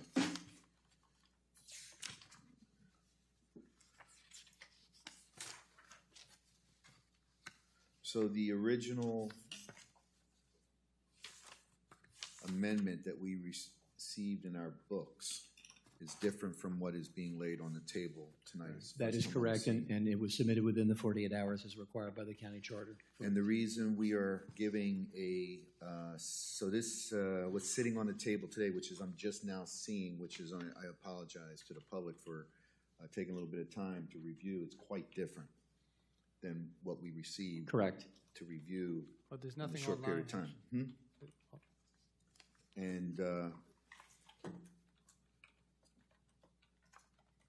And the reason we are delaying a 60-day period is because of the language that was in the original In the proposed amendment that we had actually read, which was basically based on the financial Correct. payment structure. Correct, which is being re-examined now with the 60-day inspection period.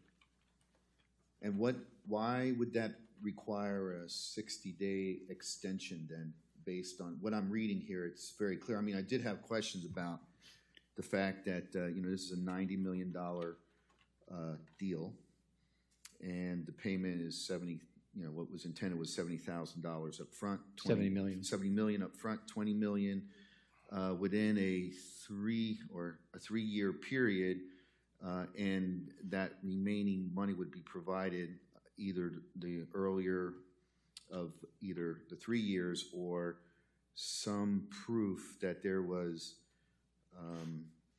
exemption from all taxing authorities, basically. Correct.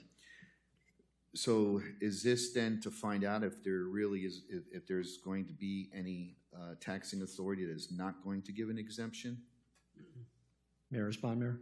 The answer is that's one part of the equation, yes, to pursue that information, which has not yet been completely finalized. And the second part of which is in the event that there is a request by Hayden Glade, by H.G. Pines, to in fact defer the payment of a portion of the purchase price as to how it's going to be secured to the protection of the city of Pembroke Pines. And that was not clear, and that's why we changed out the document to make sure that the city had more time to explore its position as well.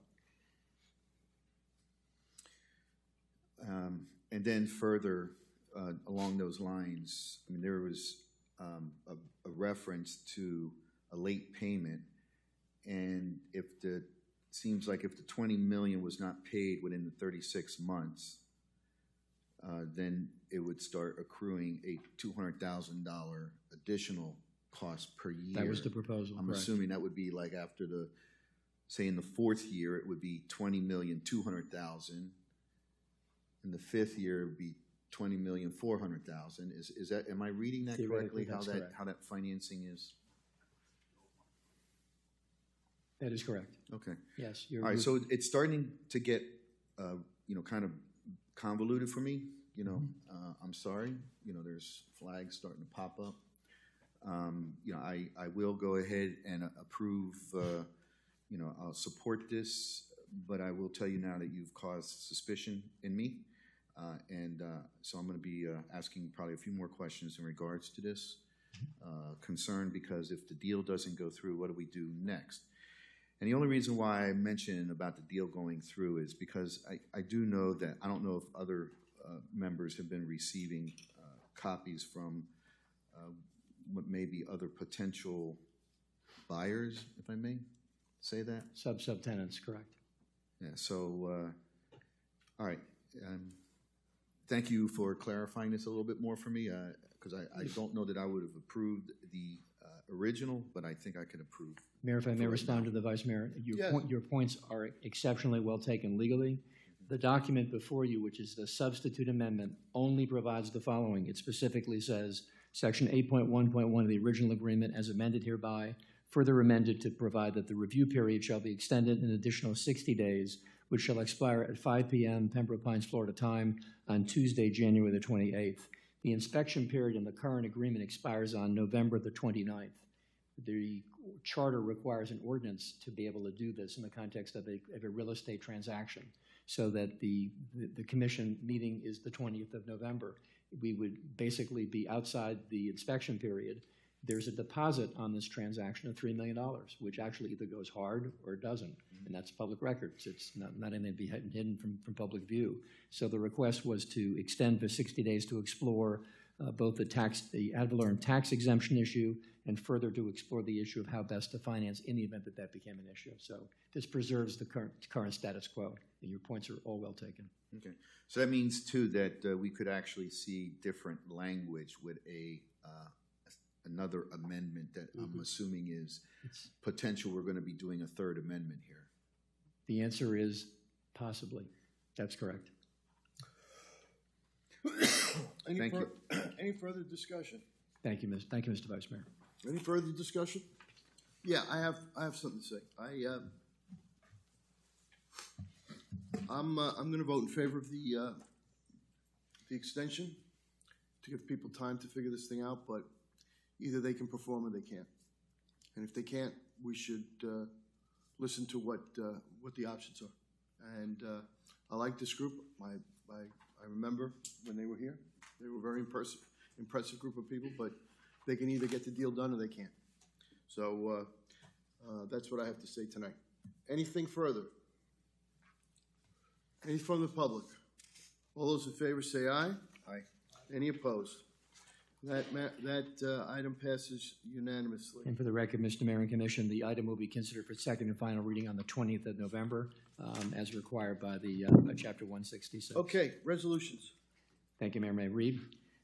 Number 17 is a motion to adopt proposed resolution number 2024-R-35, which is a resolution of the City Commission of the City of Pembroke Pines, Florida, providing for a notice of complaints and for public camping or sleeping under section 125.0231, subsection 4 of the Florida statutes, providing for conflicts, severability, and providing for an effective date. Is there a motion? Motion to approve. Moved by the Vice Mayor. Is there a second? Second by Commissioner Rodriguez. Any discussion on this item? Mayor, I have a question for the police chief. Right ahead. Through the city manager, police chief.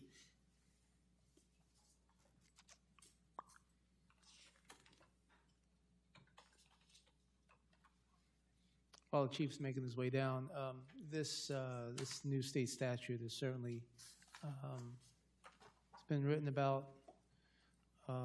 Sheriff Tony has weighed in on it. Chief, when it comes to sleeping in public, I asked you this question before you came down. Someone would have to be alert or appear to be awake before you could read someone their Miranda. Is that correct? Jose Vargas, Police Chief. Yes, in order for someone to be read Miranda, right, they would need to be awake so they can comprehend and answer the questions. And so if someone were to be meditating for a long period of time, it could be misconstrued as someone sleeping. Perhaps. So I'm hoping that the state legislature will take this matter up and provide a little bit more clarification, because it puts law enforcement in an extremely difficult position that I do anticipate cities having to defend their positions if law enforcement were to make an actual arrest. Thank you, Chief. Good. Any other questions? Mr. Mayor? I understand that this is obviously something coming down from the legislature, and us adopting a part of what Broward County has put together for us, and seems a bit more just clerical, but I would like to state on the record that I hope that we can still lead as we have been doing with empathy and care for our most vulnerable populations. That's it. As you know, Commissioner, we have a compassionate and noble police department. The idea will always be to help provide services and help funding that compassion, getting these individuals the services they require, doing a needs assessment, and arrest would be the absolute last option for our police department in these cases. Okay. All right. Any further discussion? Yes, Mr. Mayor. So this, for me, I got it. This is like giving the public an opportunity. Chief, you might want to hang a moment. Sorry. It gives, I guess it's a reporting mechanism to, I guess. Mr. Mayor, if you will, for the Vice Mayor, would you permit Mike Sorrell to answer the question that the Vice Mayor has inquired? Okay, Because okay. it's a significant legal issue that requires some on-the-record consideration. All right. Thank you, Mr. Vice Mayor. I defer. Mike Sorrello, City Attorney's Office. Good evening, Vice Mayor, members of the City Commission. Yeah, the statute provides for a cause of action for a resident, a business owner, or the Attorney General if there's a violation of the state statute that, or someone sees a violation of the state statute. And part of that is that whoever files that complaint has to file an affidavit that says that they gave 5 days written notice to the governing body of the applicable municipality, not to the municipality, but to the governing body, which is you all. But the statute doesn't provide any mechanism for saying how you would provide written notice to a collective body. And so you can envision what might happen if we get a case and we go to court and we try to argue they didn't provide notice to the city commission in any way, when they say, well, I sent it to the mayor, or I sent it to the city manager, and we as city attorneys say, well, no, that's not the same thing, and a judge saying, well, then how are they supposed to do it? Well, that's what this resolution does. It provides you guys under the statute saying, if you're going to give us as the city commission notice, we would like you to do it this way. The city manager is going to set up an email or a link or something, and you can provide minimum information so our police department knows what the complaint is and will address it.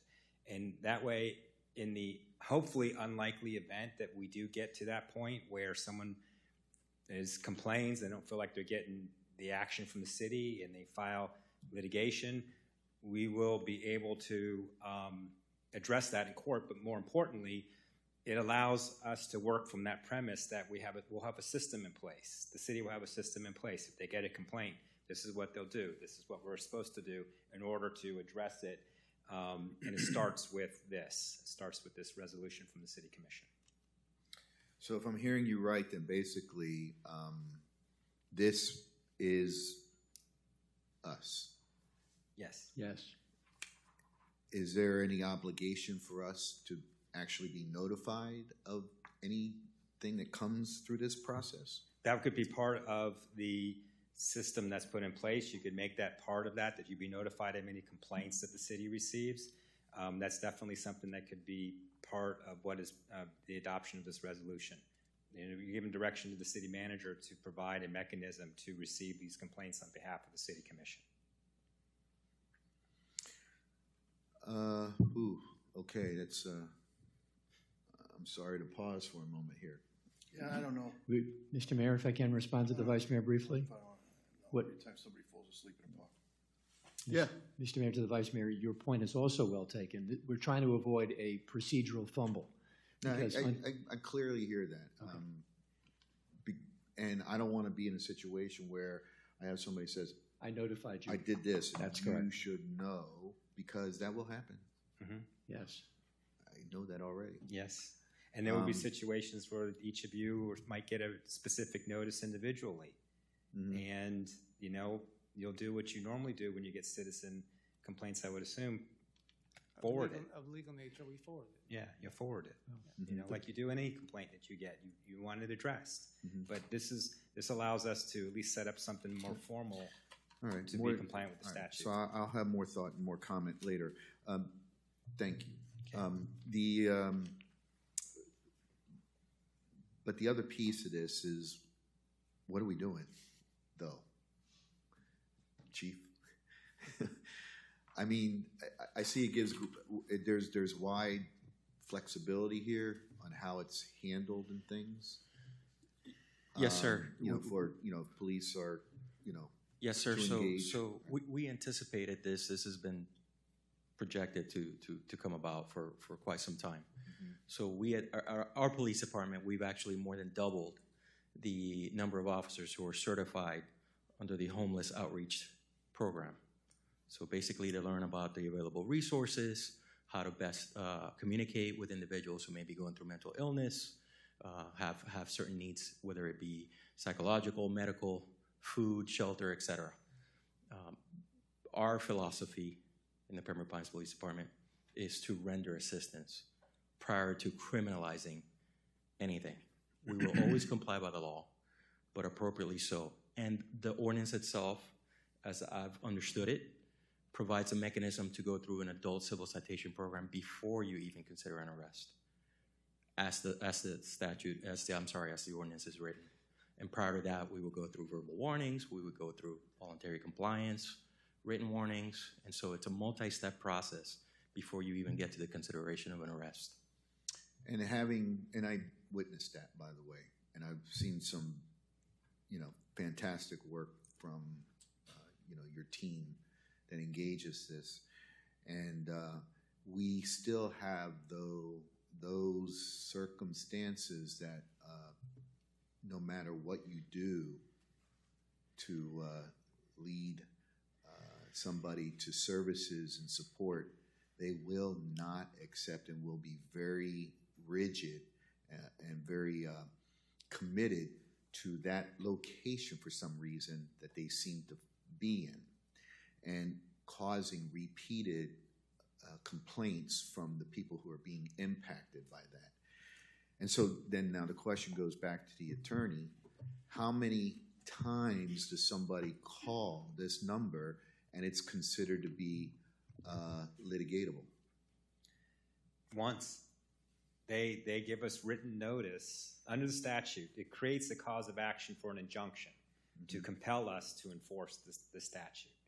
So whatever frustration level a business owner, a resident, or attorney general might reach, at some point they're going to want to do something about it, and the statute requires that if they file a lawsuit against the city to get an injunction to enforce the statute, they have to file an affidavit saying they provided 5 days notice of the issue to the governing body of the city.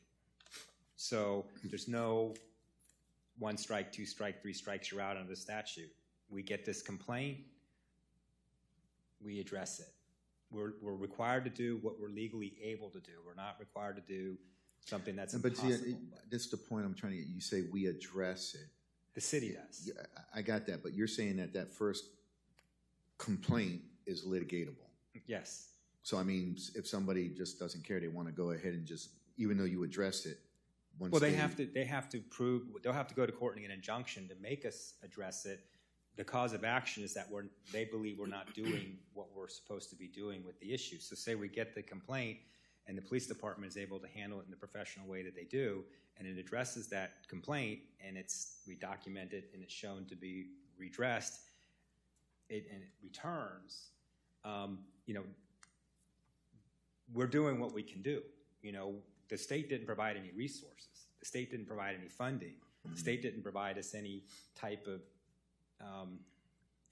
tools. They just said, we're going to make it illegal and we're going to put it on the counties, and then to address it, and then, oh, by the way, we're going to create a cause of action against cities as well if they don't do enough to address complaints on this matter. So they didn't give us any additional tools. When I say us, the city, they just expect us to be able to do it, and if people don't think we're doing enough, they get the right to sue us, but they have to give us 5 days basically to address the issue before they go to court. And if they prevail, they get attorney's fees. Oh, So that's where it's going to go. So we don't know what to expect after January 1st. Yeah. So we want to have this system in place, and with your direction, since again the statute says the notice comes to you as a collective body. Mr. Cirillo, what protects the city from a frivolous lawsuit? And it happens. No, I'm just saying. Well, nothing protects us. That's why we have the mechanism. We have the tools in place. We document things. We get the complaint. We don't get attorney's fees if we win. So, it's important that we have some connection between you and the system because of the way the statute reads. And then once we put the system in place, we can provide whatever information you want on the complaints. We have a system in place to address them. So if I may, through the manager, ask the police chief, our body cameras, there's a policy, I don't want to state what it is, there's a policy as far as how cameras are engaged, right? In interaction, at this point, we have a 5-day window, right? So that falls within that 30-day time period of an interaction, not necessarily a citation or an arrest to hold it for potential evidence. So do we need to carve out a policy specifically for this type of action in order to protect us from frivolous lawsuits so that the camera can show that we actually did what some attorney who's looking to get 10 grand is trying to pick off from us? I just want to protect our exposure, and I know what our policy is. I just think that based on what I foresee happening in South Florida, there's going to be some law firms that can just make things up, and we need to defend ourselves. Yeah, these encounters would be on our body-worn camera system and documented on a report. Okay, thank you, sir. Yeah, I just have a couple questions. So, I mean, it's hard to deal with the issue of frivolous lawsuits because really it's karma that takes care of that. But I'm sort of interested in this language about sleeping. So I can see where a homeless person might choose to stay the night in a public place, a park, let's say. But how is that distinguished from granddad taking a snooze while the kid is playing soccer? How do we distinguish between these two activities when the active ingredient in the statute appears to be sleeping or camping? And Mr. Mayor, there's a definition in the statute of lodging, public camping or sleeping. It says the lodging or residing overnight in a temporary outdoor habitation used as a dwelling or living space and evidenced by the erection of a tent or other temporary shelter, the presence of bedding or pillows, or the storage of personal belongings, or lodging or residing overnight in an outdoor space without a tent or other temporary shelter. So it's overnight, and it provides what is evidence of that sleeping. So it has to be overnight. Yeah, well, that's, yeah, you read the plain language of the statute. So if there's a homeless person sleeping in the afternoon, that's entirely, you know, if they're sleeping during the day and they're nocturnal, then it's okay. You know, I read the statute. No. I know you didn't write this thing. Yeah. I'm just asking. I interpret it that way because they use the word overnight. Okay. So, law of unintended consequences, perhaps. Okay. All right. Thanks. You're welcome. Thank you very much. Yep. Anything else? Anything from the public? All those in favor of the items, please indicate by saying aye. Aye. Any opposed? Okay, that passes unanimously. The record, Mayor and Commission, the permit number is 3885 and serves as public notice under the provisions of both state law and now by the resolution. Thank you. We are on regular agenda, Mr. Dodge. Yes, Mayor. Number 18. The item before you, Mayor and Commission, is an issue of speed humps on Southwest 54th Place. At the last meeting, you had requested that the administration do a poll of the residents residing on 54th.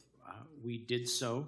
The report is in your backup, and as you can see from the numbers there are not sufficient number of residents who live on that street that meet the requirement of having those speed humps there.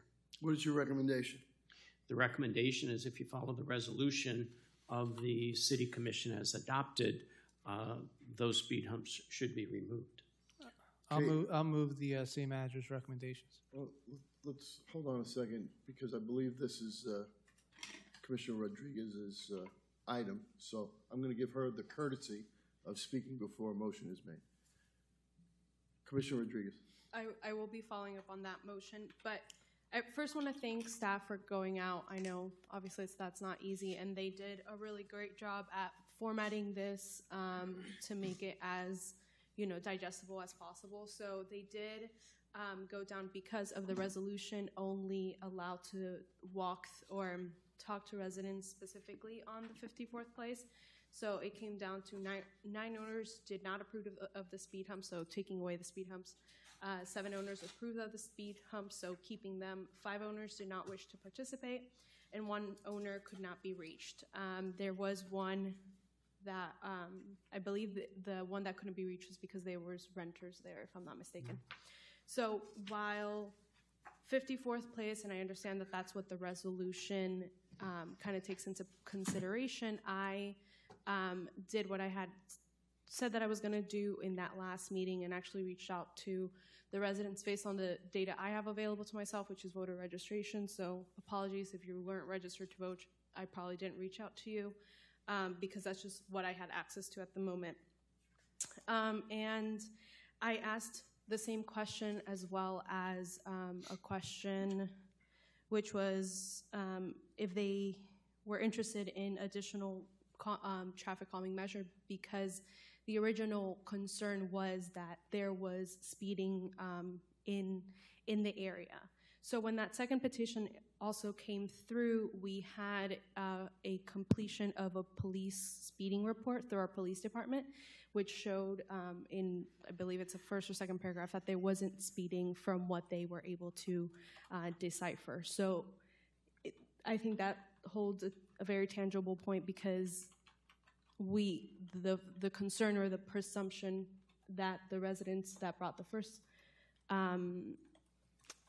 petition forward was that there was speeding. And then our police department was able to show us that maybe it's just a perception, because factually there wasn't any speeding there. In my survey, I included links to both the petitions. I included the fire department letter, and I included also the link to the police study as well. So I included basically all the same things that our staff had shown to the other people on 54th place, and I received about 25 responses, more or less. One of them came via email instead of the form itself. I got 7 people saying that they wanted to keep. I cross-referenced that and made sure that it was only 1 per household as well. So similar to the other thing, just outside of 54th place. 1 per email, and then 16 of the residents mentioned that they would like to take off the speed humps. So I went through the process because I felt that the original petition didn't kind of give us the full picture, and the second petition was brought forth, but I didn't want to, like the first one, unfortunately, take just at face value and wanted to evaluate a little bit more. So I am in favor of taking off making the motion to take off the speed humps. Thankfully, the cost won't be too much. They are reusable in a sense, if that's the correct way to put it. But if we purchase them, we can put them down wherever they might be needed as replacements or what may be needed. But I do want to, in the future, possibly look at the process for this. I understand that this was one of the first ones that might have kind of caused this back and forth, but I think it's worthy to kind of dig in a little bit deeper to see how we address these kinds of issues as they come forward in the future. Okay, so you want to make a motion to remove them? Yes.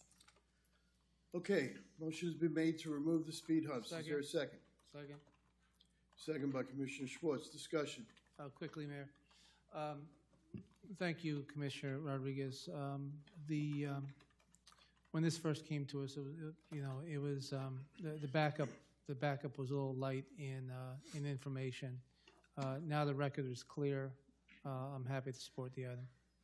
Any further discussion?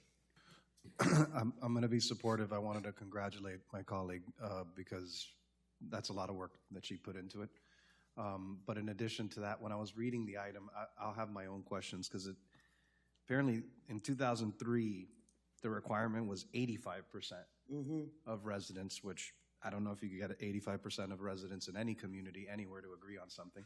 So it was brought down to 51%. Is it But 85 or 80?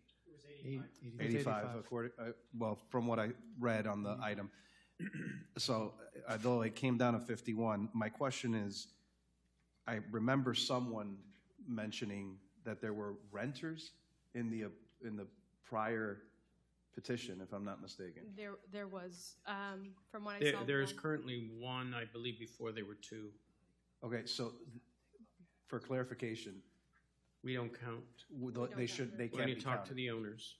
Okay, yeah, that's one point from what I remember. This was about a month ago, but that I brought up when we were having the discussion, because that would be troubling. Not anything against renters. I have renters in my neighborhood, but if you're not the permanent homeowner, I understand why signing a petition to bring speed bumps would be very offensive to residents. But again, congratulations to Commissioner Rodriguez. Any further discussion? Yeah, I have a couple of points. First of all, Commissioner Rodriguez, this is brilliant work on your part, and I'm very disappointed that there were some folks giving you the side eye as you proceeded down this path. But we have processes here that we go through, and we are the safeguard of those processes. Speed humps is the only thing that happens in our city that isn't in the budget. It's the only time that any group of citizens gets to make an appropriation on a block. You won't find any other example except in the speed hump, where any group of folks can get together and by a petition force the city to spend a bunch of money. And it's because we passed this resolution, and if they've made it to the threshold, we've never said no. Not in my time. And a point in time came when the 85% became an undoable number. And I think 85% was an undoable number. Although it was there for, what, Charlie, 35 years, something? Long time. It was, yeah, a long time. Very long time. But a point in time came when getting to that 85% was too difficult. And so it was reduced to 51%. Maybe 51% wasn't the right number. And I cast no aspersions at the attempt to get it right, because I myself wasn't sure what the number is. Here's what I am sure of. We may not have competing petitions on speed humps charging the city money from the public fisc to put in speed humps, and then here comes another petition, and we have to remove them. That kind of playfulness, that can't be allowed. It just can't be allowed. And there's no way to fix that except to create a number that is at once attainable if there's really a problem, but difficult to defeat on the other end.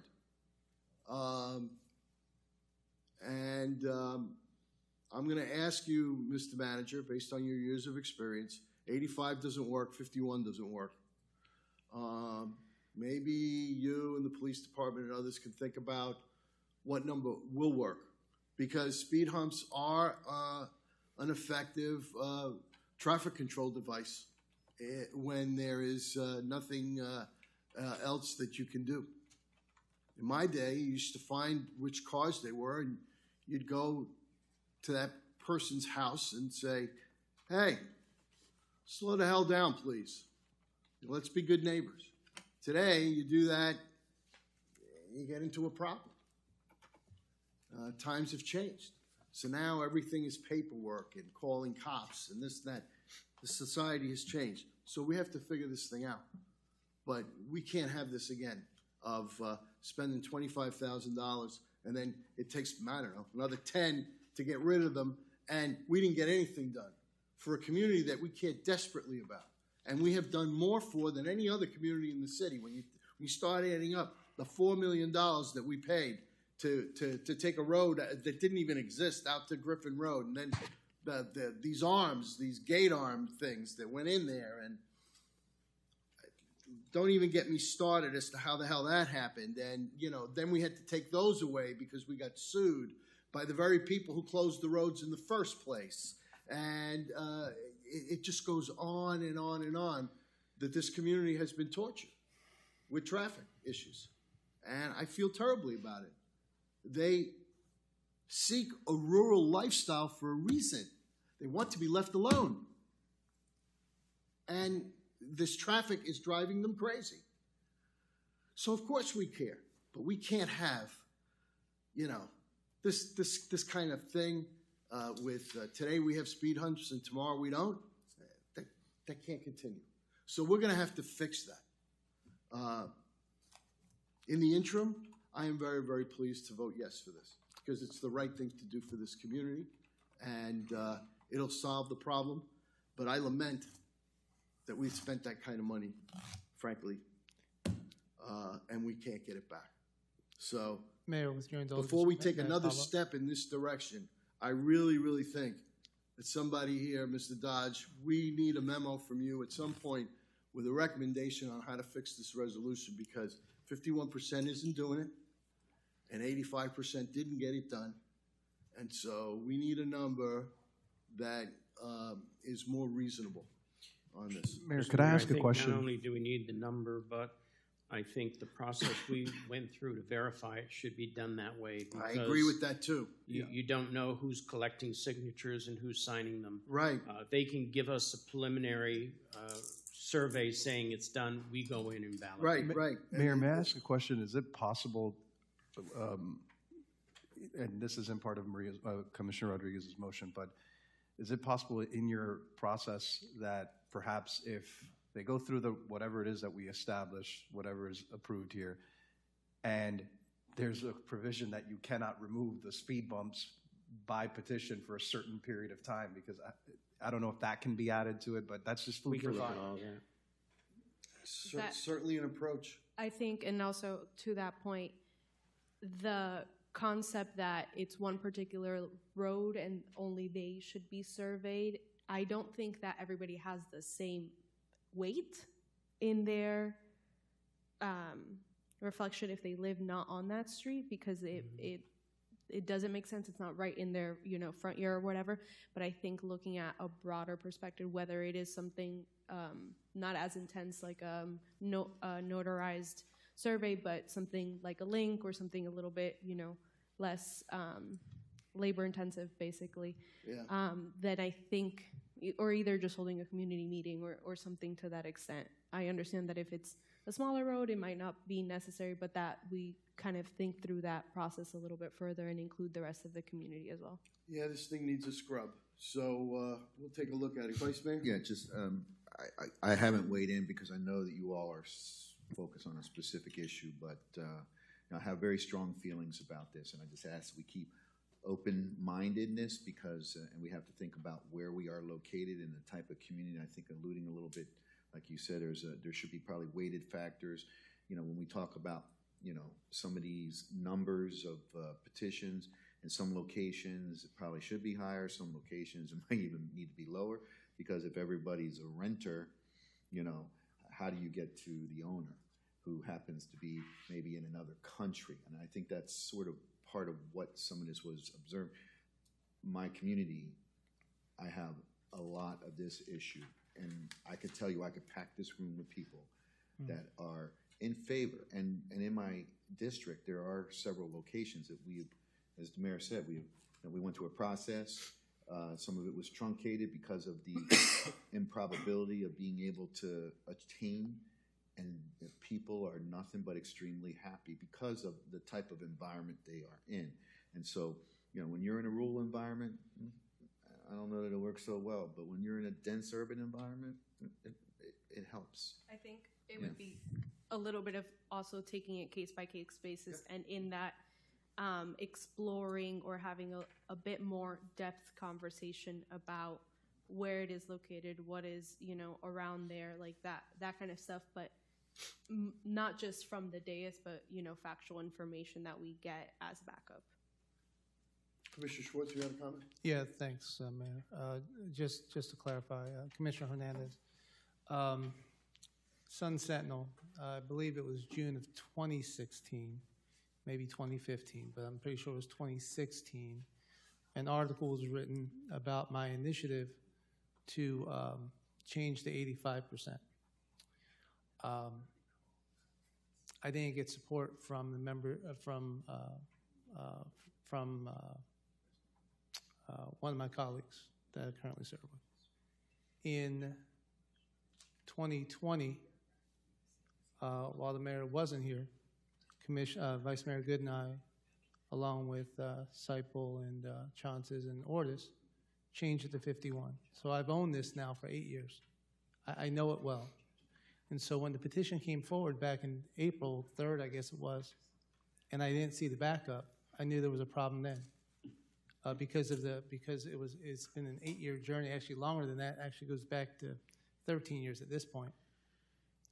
So at the time in 2016, there were 19 humps in the entire city.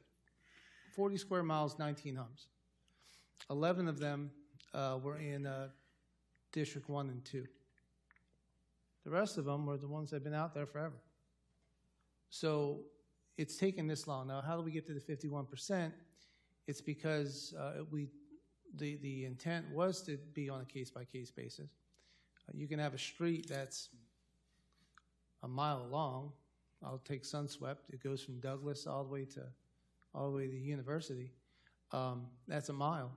Well, we don't need a hump every 400 feet. It was just a section of that one street. So if you have 6 homes that would be impacted by it, 2 of the homes is directly in front of them, and you have the other 2 on each side.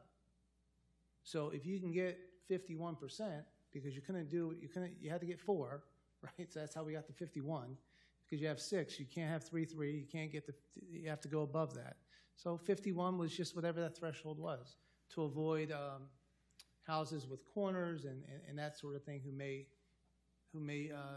be impacted by that kind of decision. But Carl Kennedy and his staff have done an outstanding job communicating when there are streets that do not comply with T intersections. I remember Mayor Castillo, member Chapel Trail, I think it was 202 and Northwest 2nd or something like that, where I supported you and we couldn't get the other 3 votes to get a hump there. So we've been at this for a really long time. So I appreciate what the manager is doing. I think verification is wonderful. I brought the item back in April because the verification, I was trying not to embarrass the city, but the verification on the back end hadn't been done correctly, and I was trying to give them a little bit more time to resolve it. The fact that and I voted no when it came back, but the 5,000 to remove, 25,000 to install. We are not losing 25,000. We still have those humps. It's the installation and the lag bolts, whatever they use to put in the asphalt. I'm sure they could be reused as well. So these temporary humps that are there for a reason. And in the ordinance that was passed when we did this update, Commissioner Hernandez, it was to avoid permanent installation because neighborhoods change and families move, and it was just easier for us to go ahead and pick it up and move it to minimize our cost. So whenever a resident calls me about a speeding issue, we call the chief. He does his thing with his team.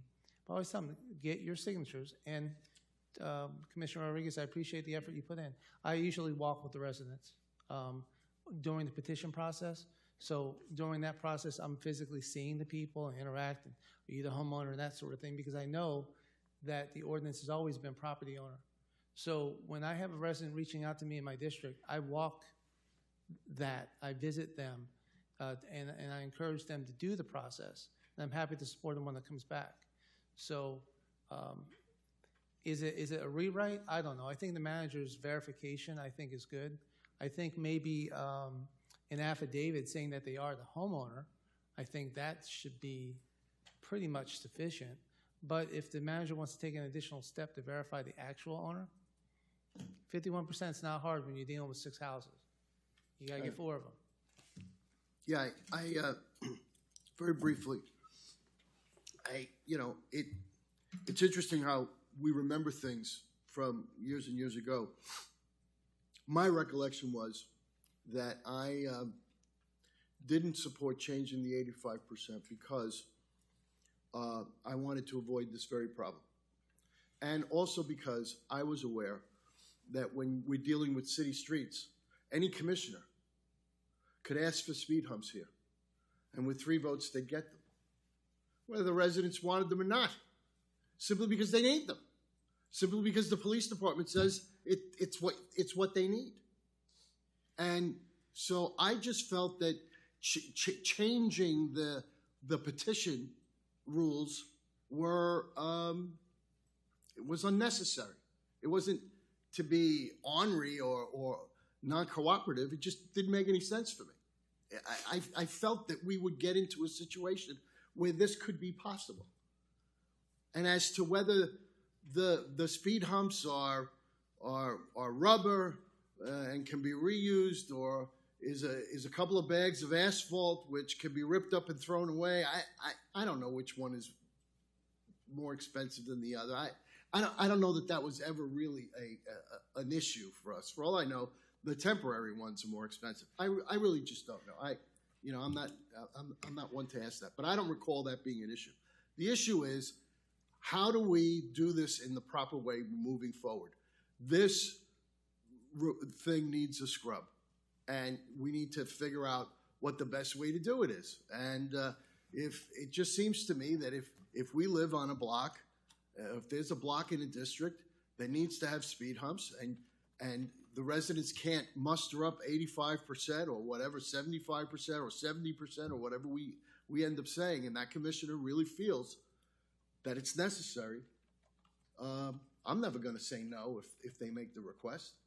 So, I mean, there's a lot of different ways that this can be done. But at the end of the day, we're doing the work because those are city streets. So anyway, the motion has been made. There's a second. Is there anyone else that wants to have any discussion before we, I think, vote unanimously in favor of removing these speed humps? Seeing none. You sure you want to speak? Yes, sir. Okay, please come forward and your name and address for the record.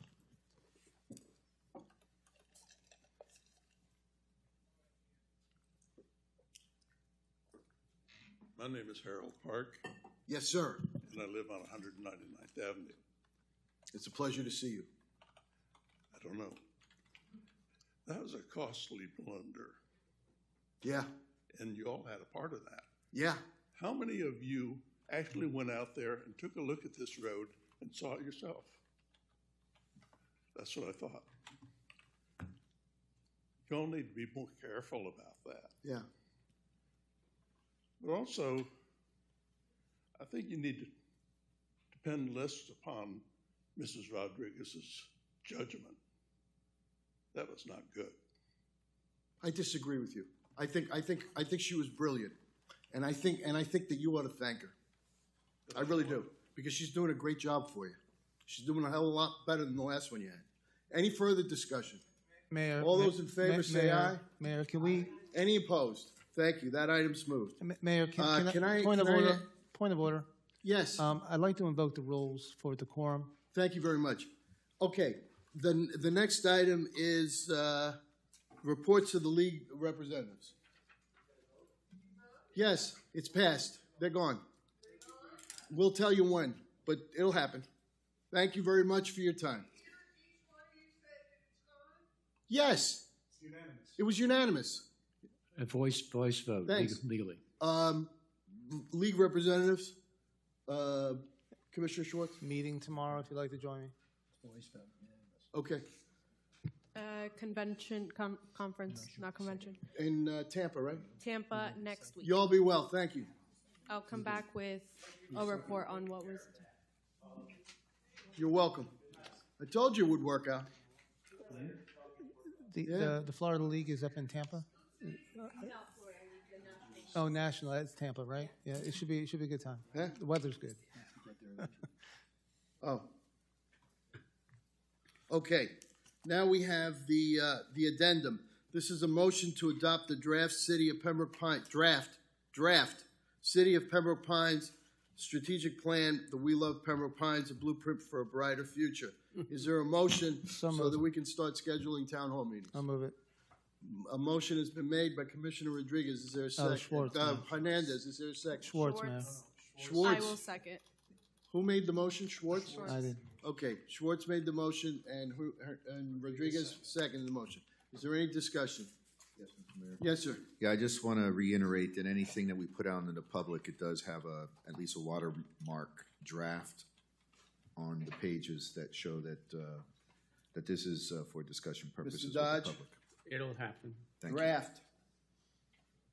The point of it is to get more information, but to begin the process of reporting out to the public. And I want to thank the staff for putting together an outstanding plan. All those in favor say aye. Aye. Any opposed? Show passes unanimously. Mr. And Mayor, if I may, appreciate- with your permission, Mayor? Yes. Thank you. Just for the record, to the extent that the mayor and commission at some point in time seek to adopt a bond resolution to move this item forward into the next March special election, that would be something that we would have you consider after you conduct public discussions and such with communities before the December deadline imposed by the supervisor elections. Yes, sir. Thank you very Mayor. much. Thank you very much. Thank you very much. If you could memo us with I will. with that timeline, Yes. so that we can discipline ourselves to stay within the dates, that would be very, very helpful. Okay, reports of the league, reports of the city manager. No items, Mayor. Okay, report of the city attorney. No items, Mr. Mayor. Okay. Vice Mayor, I'm going to pass the gavel to you for my commission item.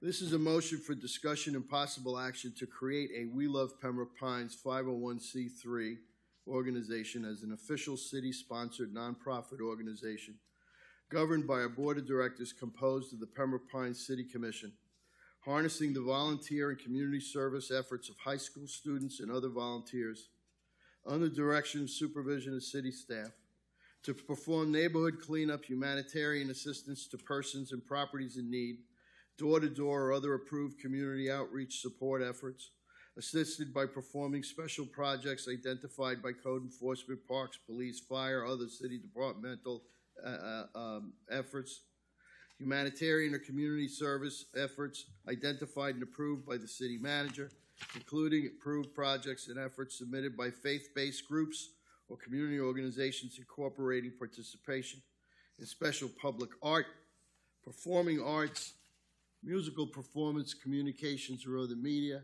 governmental internships, or other duties as assigned by the city manager that do not substitute collectively bargained functions, but augment them.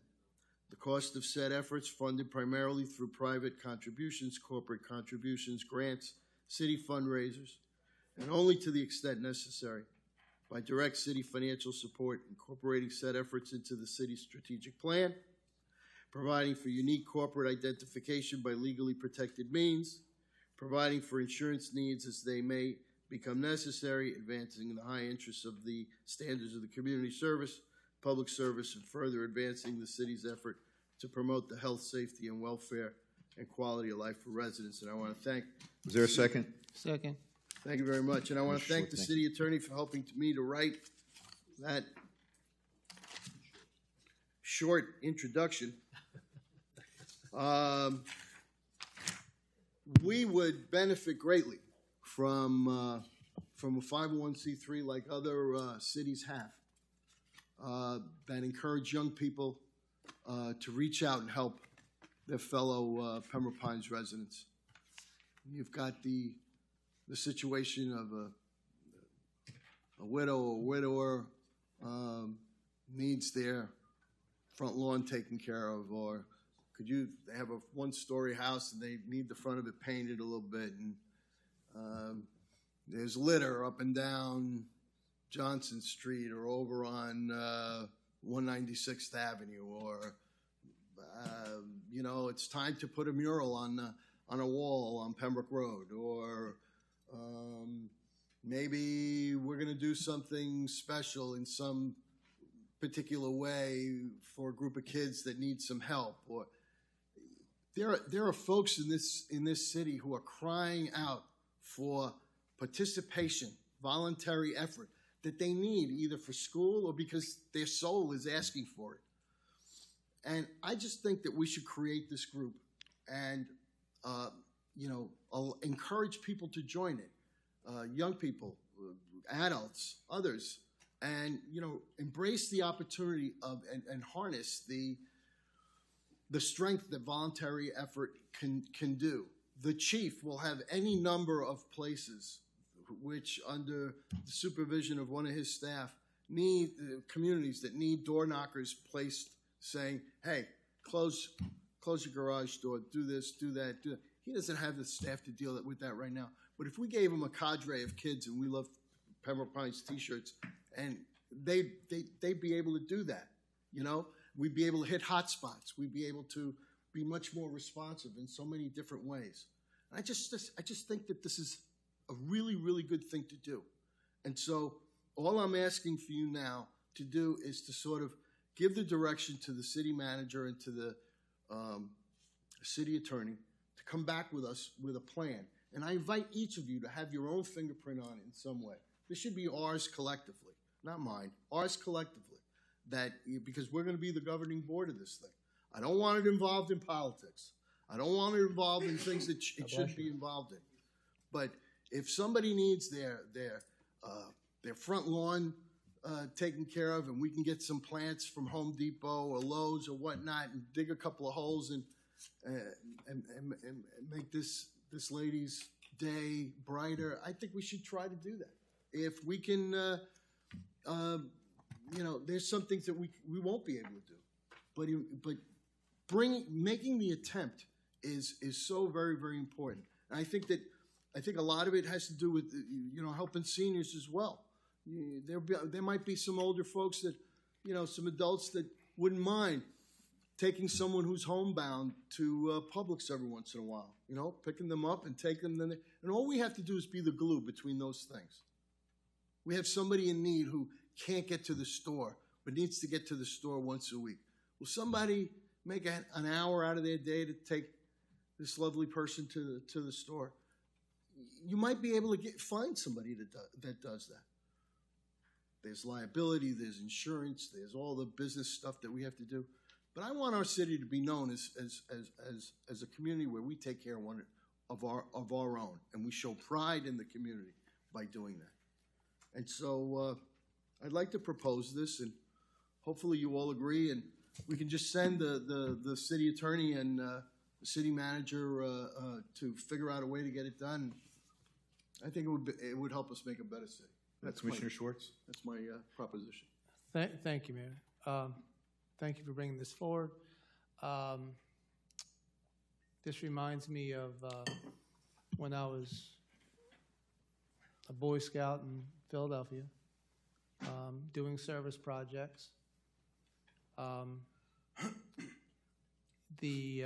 We would do a lot of exactly that with, and then on an individual basis, I recall going to a nursing home and just sitting with folks and just playing board games and just the engagement. I can see how an organization like this, the Glue, could certainly help a lot of different places in our city. A lot of people are trapped in their phones, and the only thing they get to see is all the fake stuff. They don't get to see the eyes and the physical touch of people anymore, and the smiles and and sharing stories face to face. I've always said if you share a hug and a meal with somebody, the world's gonna be better, right? So I think the initiative is awesome. Certainly, the city attorney can hammer out, probably taking along the same lines as the youth advisory board that we had established, along those concepts if we're dealing with minors.